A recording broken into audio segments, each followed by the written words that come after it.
Okay, so next up guys, we have here, this here is the tomb procession of a guy called Liu Tingxun.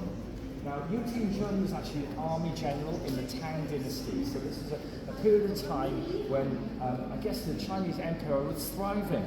You know, we had the Silk Road, there was a lot of trade going on, all of the way between Japan and Morocco. Lots of high value items were being sold from gold and silver to silks to spices.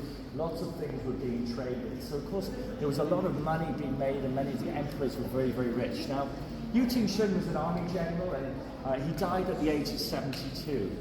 But many of the sort of like wealthy people, if they would have died in Chinese culture, often they would put together a tomb procession to represent them as they were going into their afterlife.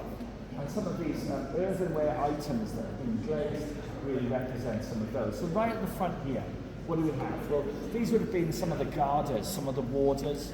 These here are like composite creatures really that would have been there to sort of scare off evil spirits or other people. Now, these are actually wonderfully preserved. You know, there's still a lot of glaze on them. Some of the glaze has gone from the heads. They are actually in an incredibly good position, considering you're going back to around 700 AD.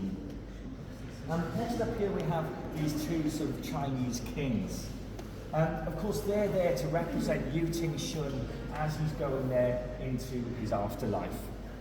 And further down again we have two people. Now these two people are meant to be representation of the civil authority but also the military authority. And they're meant to be there to represent Liu Tingxun in his afterlife. But if we go further down again here, you can see we have these horses. Now, if you look at these horses, you might notice that they've actually got quite thin necks, small heads. These are actually specially bred horses. They're designed to look like that. These wouldn't have been native to this area of China. These would have been like thoroughbreds.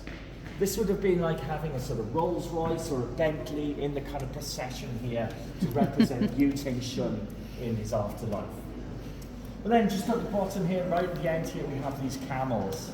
Now, of course, these camels would have been able to carry up to 125 kilograms of high-value goods across all sorts of different terrain. And it was these animals that really gave the wealth to many of the Chinese emperors that were there. So these would have literally been like the workhorses of the Chinese empire.